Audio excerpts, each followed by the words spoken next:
Ushbu videoda siz YouTube prodyuserligiga qanaqa o'tish mumkinligini va mijozlaringizga YouTube orqali kuchli brend qurish kerakligini ko'rib chiqamiz. Keling, men avval o'zimni tanishtirib olsam. Meni ismim Umid Aliyev va hozirgi kunda YouTube prodyuseriman. Hozirgi kunda mijozlarim tadbirkorlar, ekspertlar va katta kompaniyalar. Aynan ular uchun YouTube'da super sodiq mijozlarni jalb qilish bilan shug'ullanaman. Hozirgi kunda media agentlik asoschisiman Momentum Media Group va aynan shu agentligim hozirgi yo'nalishim bo'yicha ixtisoslashgan hisoblanadi. Agar siz YouTube prodyuserligi yoki YouTube'da kontent yaratishi kelajagi qanaqa bo'lar ekan deb o'zingizda savol tug'ilayotgan bo'lsa, aynan shu video sizni savollaringizga javob bo'ladi. Agar siz shaxsiy brendingizni rivojlantirmoqchi bo'lsangiz yoki shaxsiy brendlarni rivojlantirish bilan shug'ullanmoqchi bo'lsangiz yoki kontent marketing yoki marketing bilan shug'ullanadigan bo'lsangiz, bu video sizga juda foydali bo'ladi. Ushbu videoda men YouTube'da kuchli brendni qanaqa qilib targ'ib qilish va kuchli tomonlarini qanaqa qilib ko'rsatib berish kerakligini ko'rsatib beraman. Undan tashqari sizlarga foydali bo'ladigan life-haklarni, ba'zi insonlar buni pulga sotadigan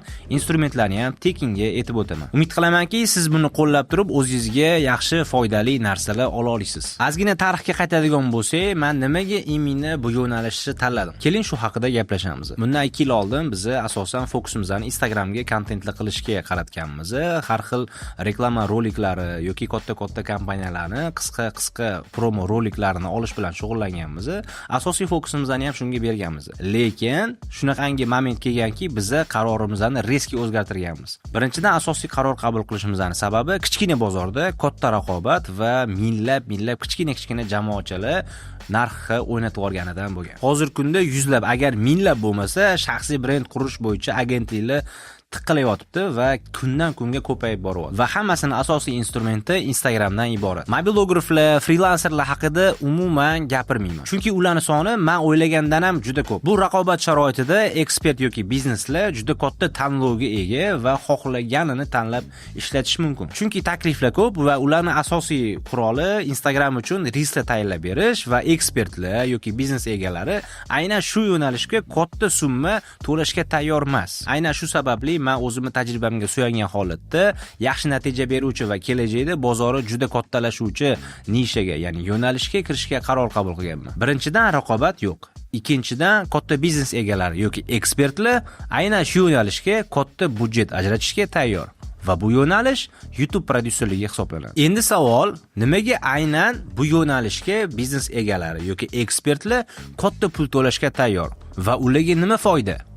Keling, shuni ko'rib chiqamiz. Buning uchun 3 ta sabab bor. Birinchisi, super sodiqli auditoriyani targetga 0 byudjet ajratgan holatda ularni xarid qilish imkoniyatini oshira olasiz. Ikkinchidan, videolar o'rtacha 1, 2, 3, 4 yil davomida sizga ishlab natija beradi. Uchinchidan, bizneslar va ekspertlar uchun mutlaqo bo'sh bo'lgan maydon hisoblanadi. Keling, men sizga bir misol orqali tushuntirib beraman. Nimaga oxirgi paytda Instagramda prosmotrlarning soni keskin tushib ketyapti? Chunki kundan kunga kontentlar soni ko'payyapti, lekin auditoriyaning soni unga nisbatan o'smayapti. Aynan shu narsa prosmotrlarga, axvatlarga ta'siri juda katta bo'lyapti. Masalan, qilib aytadigan bo'lsak, avval 10 ta ijodkor bo'lsa, ularning auditoriyasi umumiy olganda 100 ming kishi. Har biriga 10 mingtadan to'g'ri kelyapti. Hozirgi kunda 100 ta ijodkor bor, ammo auditoriyaning soni ham hali ham 100 mingta.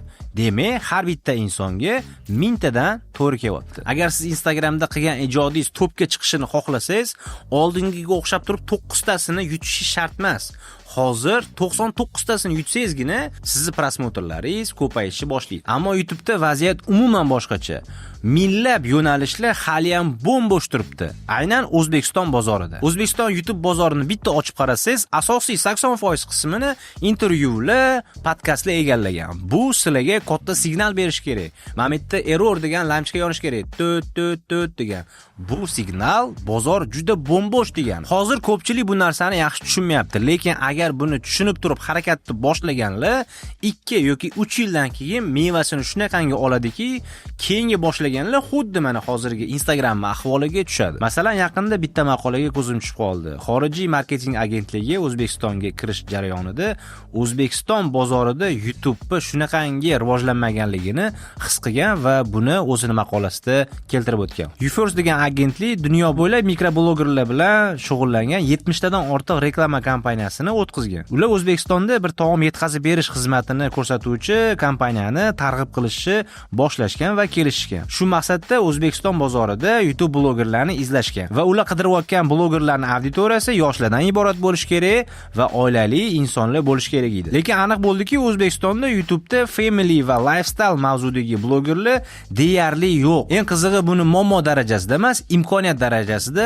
qabul qilishdi. O'ziga mos kelgan TikTokdagi, Instagramdagi blogerlarni YouTube'ga olib o'tishdi. O'zi shundoq ham oldindan qilib kelayotgan kontentlarini ruxsatini olib, o'zi shaxsan u kompaniya YouTube Shorts'ga joylashishni va'da berdi. Aynan shu strategiya bo'yicha natijalar 2 baravar oshdi. Bundoq qarasangiz, blogerlar ham yangi oqim, yangi auditoriyani o'ziga jalb qilgan, bu yoqdan haligi marketing agentligi ham mijoziga yaxshi kerakli natijani qilib bergan. Bu fakt shuni ko'rsatadiki, YouTube allaqachon mijozlar orasida yaxshi talabga ega va o'tdagi auditoriya yaxshi pul to'lashga tayyor, agar siz ularni rostakasi muammosini hal qilib bera olsangiz. Sababi bunaqa xizmatlarni sifatli qilib beradigan odamlar, shaxslar, soha egalari juda kam bozorda. Почти yo'q desa ham bo'ladi. Shuning uchun ham O'zbekistondagi biznes egalari O'zbekistonda ushbu yo'nalish bo'yicha mutaxassis bo'lmaganligi uchun xorijiy kompaniyalarga, xorijiy marketing agentligiga murojaat qilishga majbur bo'lyapti. Endi bo'lsa to'g'ridan to'g'ri YouTube o'ziga o'tamiz va unda mijoz uchun kuchli brendni qanaqa qurish kerakligini bosqichma-bosqich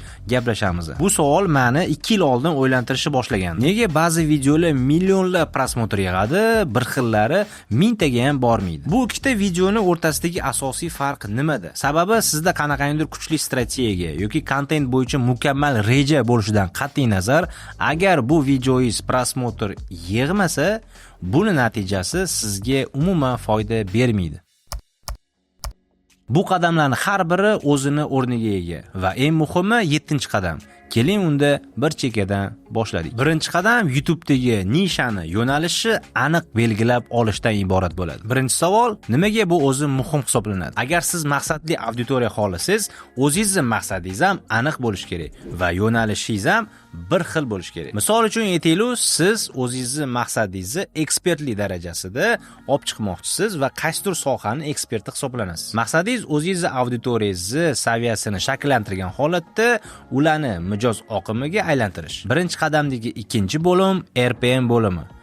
Oldin RPM nimaligini gaplashamiz. RPM bu revenue per mile, ya'ni mingta ko'rish hisobiga qancha daromad tushish hisobi. Keyingisi YouTube'da qanday maqsadlar bilan chiqish mumkinligi. Maqsadlar turlicha bo'lishi mumkin, lekin asosiy maqsad baribir bitta hisoblanadi. Aynan shu bitta maqsad uchun qolgan keyingi kichik maqsadlar quriladi. YouTube'da ham xuddi shunaqa. Agar sizning maqsadingiz faqat sotuvlarni oshirish kerak bo'ladigan bo'lsa, demak shunga yarasha qolgan rejalar tuziladi. Undan keyingisi mavzuni qanchalik kengligi. Aslida o'zi mavzuni juda tor qilib olmaslik kerak. Ayniqsa YouTube'da ko'plab bo'sh raqobatsiz joylar bor bo'lsa. Ikkinchi qadam, o'zingizning ideal mijozlaringizni tanlang. Men kimlar uchun kontent qilyapman? Siz hali katta brendga aylanishingizdan oldin asosiy baribir fokus auditoriyaga bag'ishlanadi.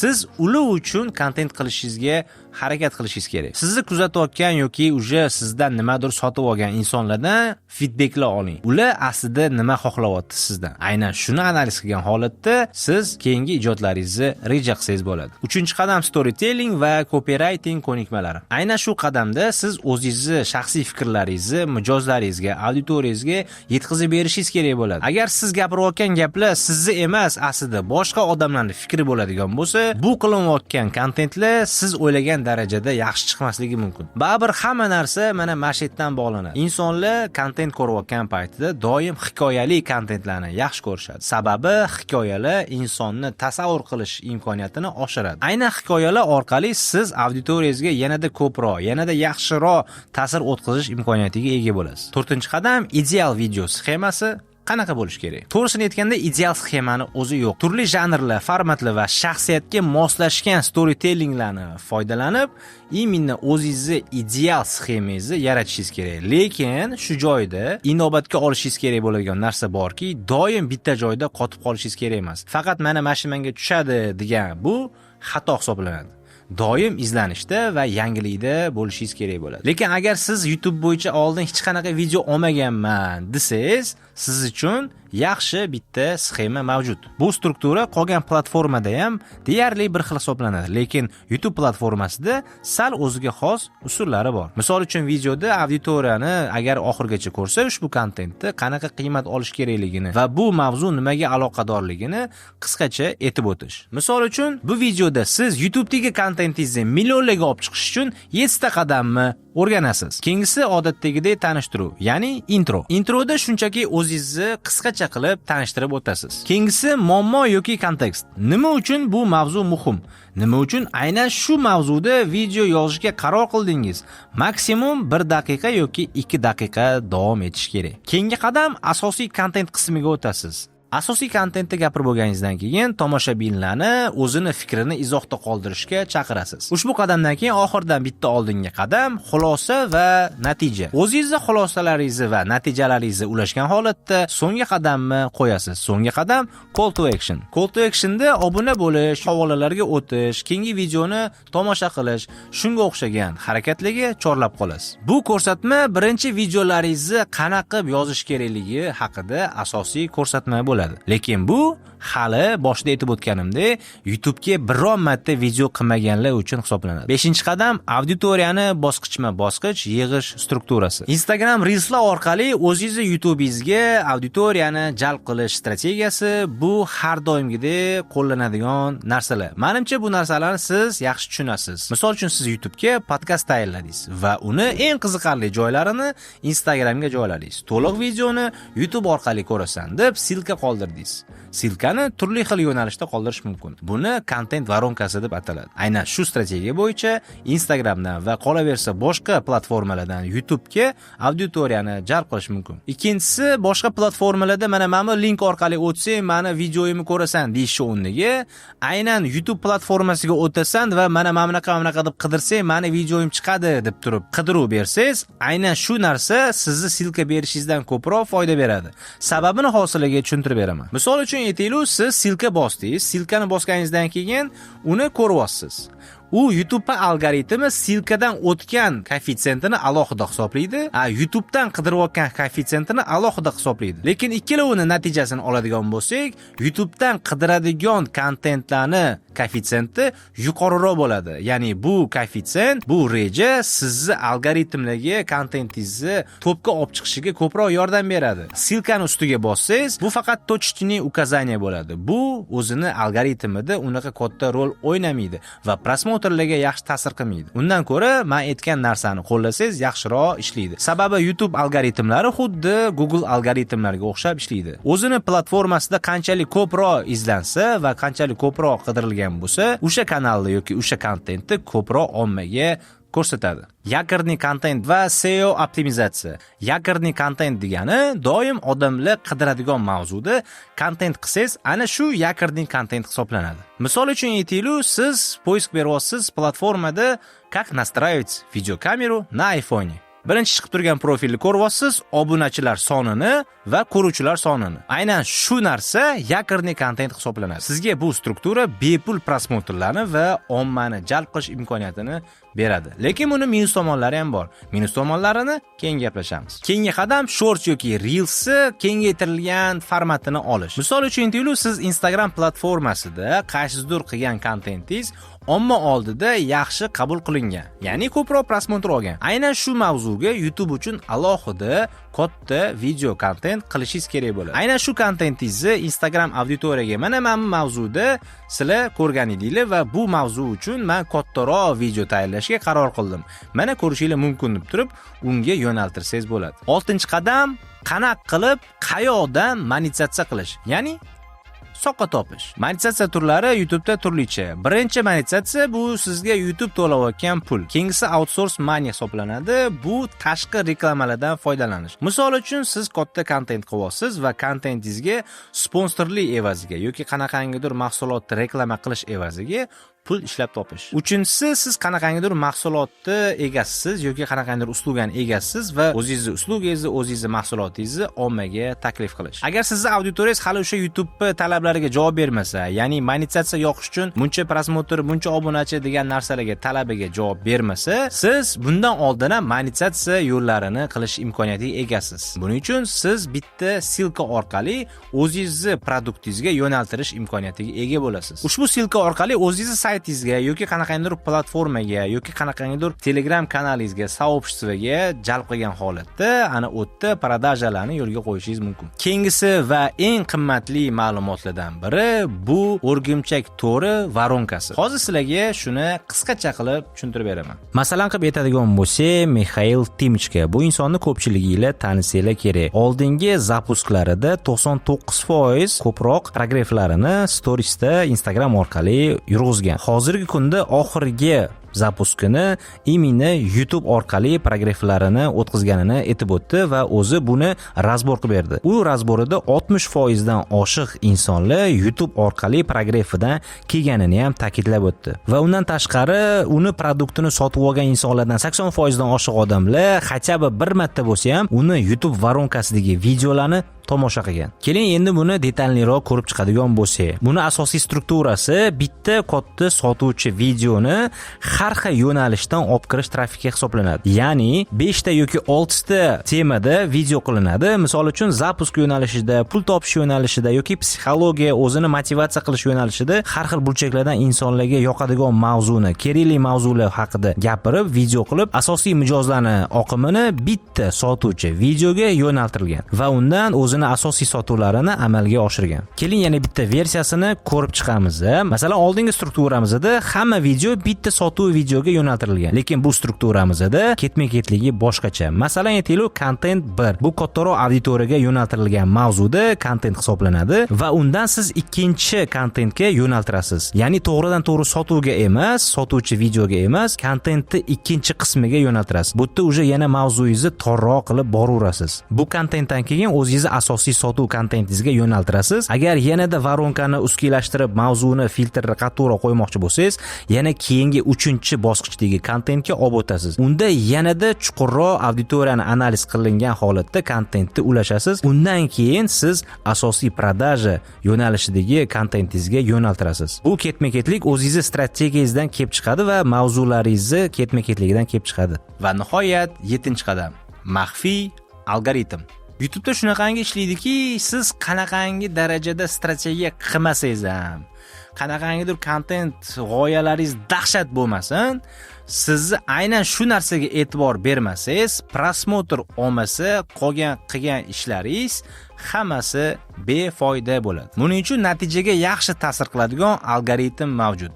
Buni nomi VRC. VRC algoritmi 3 ta ko'rsatkichdan iborat hisoblanadi. Birinchisi volume. Bu ko'rishlar soniga aytiladi. Ikkinchisi rotation, ya'ni ushlab qolish koeffitsiyenti. Sizni ko'rayotgan auditoriyangiz qancha sekund ko'rdi, glubinasi qancha bo'ldi, necha sekund uni ushlab qola oldik. Aynan shu ko'rsatkichlarga bog'liqli joyi bor. Uchinchisi CTR. Sizni videoingizni platformada qancha odam klik bosib ko'rayotganligiga aytiladi. Ushbu jihatda obloshka va copywriting eng asosiy rollarda o'ynaydi. Agar videoingizni olishdan oldin obloshkaga yoki sarlavhaga oldindan sizni rejangiz bo'lmasa yoki shakllantirmagan bo'lsangiz, tasvirga olishga shoshmang.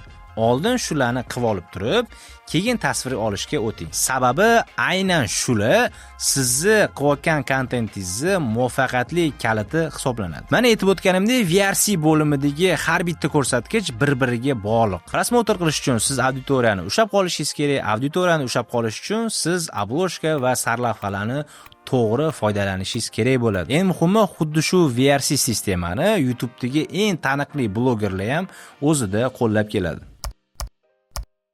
Mana hozir 7 ta qadamni ham ko'rib chiqdik. Buni обязательно o'zingizlarda sinab ko'ringlar. Bularning har bittasi alohida ahamiyatga ega narsalar hisoblanadi. Bundan tashqari sizlarga 2 ta bonus insightli zo'r narsa tayyorlaganman. Birinchisi, kompaniyalarni brendi bilan shug'ullanishdan tashqari korxonalarni egasini, ya'ni tadbirkorlarni shaxsiy brendini YouTube orqali olib chiqish. Nimaga aynan YouTube desangiz, chunki bu yerda YouTube'da bo'li chuqurroq formatda bemalol insoniyatni, shaxsiyatini olib chiqa olasiz. Bundan siz kompaniyaga qanaqa qiymat bera olaman deb so'rasangiz, u qiymatingiz shundan iborat bo'ladiki, siz korxonani emas, faqat tadbirkorni ham qo'shib turib, shaxsiyatini, o'zini ideologiyasini, g'oyalarini mijozlarga targ'ib qilib borsangiz, siz bundan mijozlarning oqimini bo'lib, loyalniy bo'lib kelishiga erishasiz. Umumiy qilib xulosa o'rnida aytadigan bo'lsak, shaxsiy brend instrumenti ko'plab bizneslarga eng yaxshi imkoniyatlardan bittasi hisoblanadi. Hatto O'zbekiston prezidenti Shavkat Mirziyoyev o'zlarining ham shaxsiy YouTube kanallari, ijtimoiy tarmoqlari bor. Bu orqali o'zlarini shaxsiyatlarini, o'zlarini qarashlarini, o'zlarini